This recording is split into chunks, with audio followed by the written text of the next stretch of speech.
Hi, I want to discuss 15 of the most important F1 visa interview questions and their answers with you. These questions are divided into three sections based on the three things that the visa officer wants to find out about a student. So these three things are: 1. Whether you are a legitimate student. So that is whether you have academic motivations to study a particular program. 2. Whether you can fund your studies. And then 3. Whether you have strong ties to your home country. That is, whether you intend to return home after your studies. If you are new here, my name is Shaibu and I make videos on how to study abroad for free, how to pass your visa interview, and how to navigate life in a foreign country. Consider subscribing to the channel so that you don't miss any of my future videos. If you are going for the visa interview the first time, it is important to make sure you are not denied.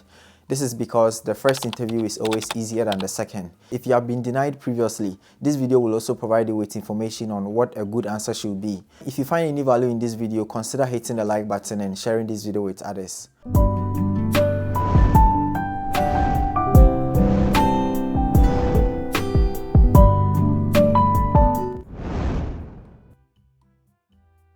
The academic section is for the visa officer to ascertain your knowledge of the program that you want to pursue. So your job is to convince him or her that you are a legitimate student, you have genuine interest in the program, and you have done your research. You must also have sufficient knowledge about the program, about the school, and why you want this degree. So here there are 5 questions that we are going to look at. First question: what makes you qualified for this program or this field of study? The idea here is to connect your past experiences to your new program. You may not have any academic experience related to the program of interest, but your job experience can also be a good motivation. So a sample answer is: I have a strong academic background in economics. I studied economics in high school and continued at the University of Cape Coast, where I graduated with a GPA of 3.5 out of 4.0. Coming from a developing country, my research interest is in development economics. This is the reason behind my decision to study a master's in economics at ABC University. They have 3 professors with research work in development economics. I believe I will learn a lot from them. Question 2. What are your long-term career goals and how does studying in the US fit into those plans? So here the visa officer wants to know what you hope to learn from the program and what the program will do for you. A sample answer is: I want to become a researcher and a professor in the long run, and pursuing a master's degree in economics at ABC University in the US will allow me to gain more technical knowledge, enhance my research skills, and enable me find more opportunities in life. Some of the skills I will acquire from the program includes how to collect, analyze, and make meaning from data using advanced statistical software such as Python, R, and SAS, which are taught in the program. Question 3. Why do you want to study in the US rather than other countries? So here a sample answer is: I want to study in the US because it has some of the best universities in the world and offers excellent opportunities for academic and personal growth. The education system in the US is highly regarded, and I believe that studying there will prepare me for my future career as a professor. In fact, most of the Nobel winners in economics are from the US, and that inspires me a lot. It is also possible that the program that you want to pursue is not offered in your home country, and so that is your reason. Question 4. Why did you accept ABC University over XYZ University? Here, you cannot cite funding as your main reason. That will mean that if you lose your funding for any reason, you cannot continue your education. So a sample answer is: well, I compared both options, but ABC University was my first choice. This is because my research interest is in development economics, and the economics program at ABC University has many professors with specialization in that area. For example, in ABC University there is Professor Shai, whose research focuses on Africa. I believe I will gain a lot from his teaching and research work. The program at ABC University also teaches Python programming, which is not taught at XYZ University. Moreover, ABC University gave me a better funding package. Question 5. Why is your GRE or TOEFL score so low? If your school required a GRE, you are expected to have a good GRE or TOEFL scores. To be offered admission and funding with low scores means you must have done something to deserve it. So the officer is interested in what that is. Here a sample answer is: I got sick while I was preparing for the GRE, and because the admission deadline was approaching, I decided to take the exam anyway. After I received the GRE score, I contacted the director of the economics program, who said my good GPA and my good academic background are good enough for admission and funding. He added that the GRE was only recommended, not required for admission at ABC University. After answering this question, the visa officer wouldn't ask you for evidence of the email that you sent to the director. However, you may be asked of the name of the director of the program, and this is obviously something you must know before the interview. The finance section is very crucial as the visa officer wants to ensure that you can actually fund your studies. They don't want you to come to the US and then struggle to pay your school fees, and end up doing things that your visa does not allow you to. So there are 4 questions that we are going to look at here. Question 6, how will you finance your education? Or did you get any scholarship? Or who is sponsoring you? Here, the visa officer wants to make sure you can pay for your education. You have to be prepared to provide information about any assistantships, any scholarships, or other funding sources that you have secured, as well as any personal or family funds that you'll be using. Some people use a loan, but you have to be very careful when you want to use a loan. There are situations where using a loan is a bad idea. I am working on a video that explains when you can use a loan and when it's a bad idea to use a loan. A sample answer to this question is, my uncle will be supporting me financially with my flight and all other expenses. He's a professor at the University of Cape Coast. I also have a $40,000 graduate assistantship position from the school. Question 7. What is the job of your sponsor?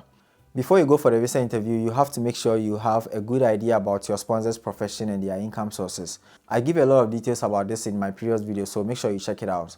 A sample answer is, my uncle is a professor at the University of Cape Coast and he earns an annual salary of $40,000.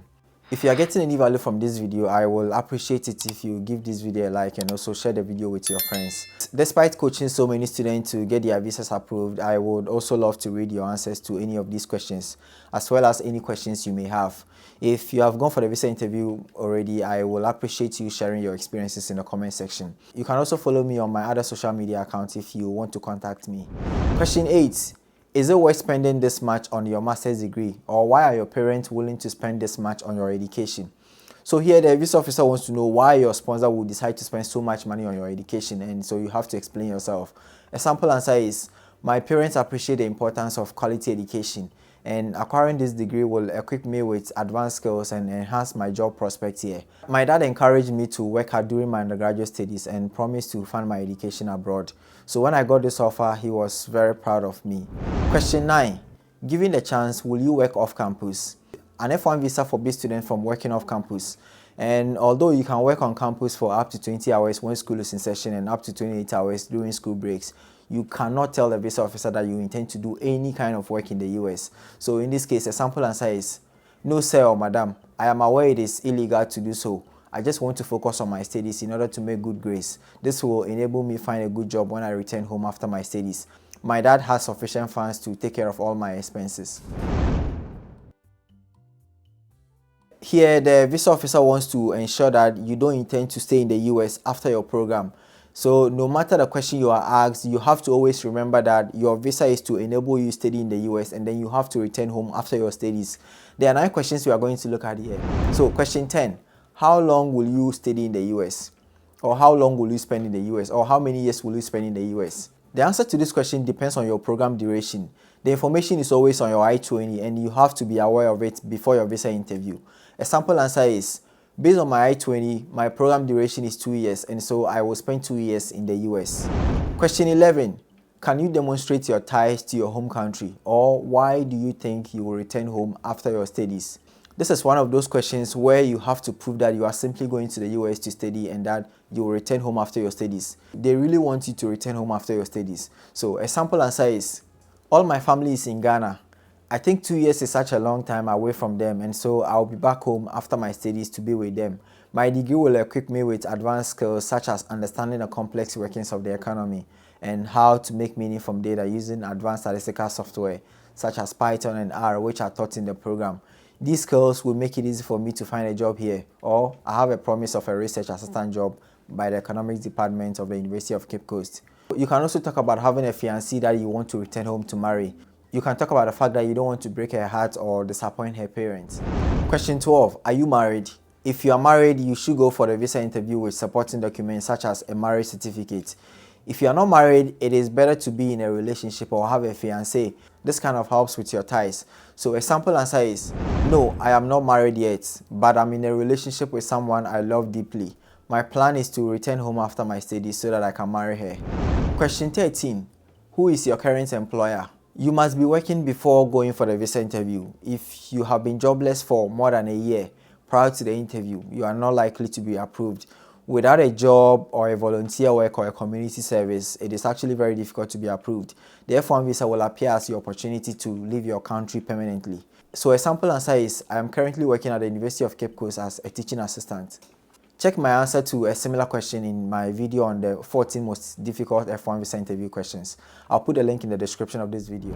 Alright, question 14. Have you traveled outside your home country? Answering no to this question does not really affect you, but a yes can actually make it easy for you to be approved.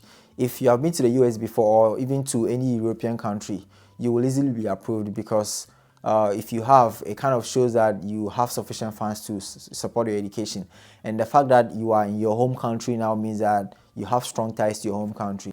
So a sample answer is, yes, I traveled to Dubai for a vacation in 2020. Question 15. What are your plans if your student visa is not approved?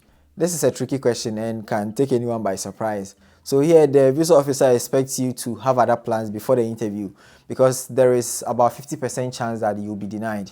So in this case, a good answer is to say, being approved for this visa will be an important step toward my career as a professor of economics.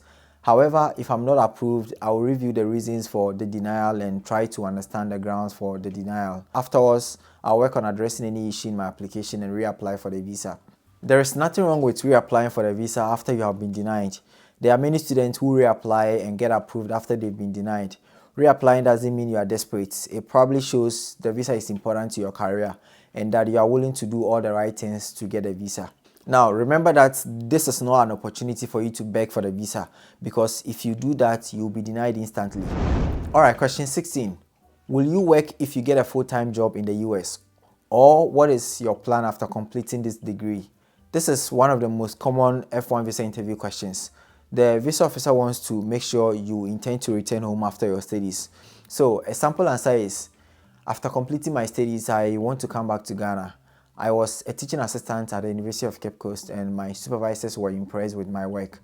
And so when I got this opportunity, they advised me to work hard and assured me that with a high degree from a US institution, I will easily qualify as a research assistant at the department. This is a wonderful opportunity for me as this will take me closer to my dream of becoming a professor. All my family members are in Ghana and I will want to be with them after my studies. Question 17. How will a US degree help you find a job here? So indirectly, this question is about what the degree will do for you. A sample answer is, getting a degree from the US will not only heighten my technical knowledge but also give me an edge over others when I apply for jobs here. A degree from the US is highly recognized in Nigeria. The unique technical and practical skills and experience that I will acquire from the program will easily help me get my dream job of a professor here. The program teaches data analysis and statistical software such as R and Python. These are skills in high demand in the country. Question 18. Why do you think we should give you a visa to study in the US? Here, the visa officer wants to test another side of you. So a sample answer to this question is, with all the goals that I have in life, the visa is an important step towards the actualization of my dreams. I have already read the immigration rules for F1 students and I am certain that I will obey all the rules. I also have sufficient funds to support my studies. Someone asked me, what if they ask about those immigration rules? Well, the immigration rules here are just the fact that you are aware that you cannot work off campus and the fact that you are aware that you must return home after your studies. That's all. Remember that these answers are just sample answers and so it is important to personalize these answers based on your unique programs, your unique circumstances and unique experiences. Thanks for watching and I'll see you in my next video.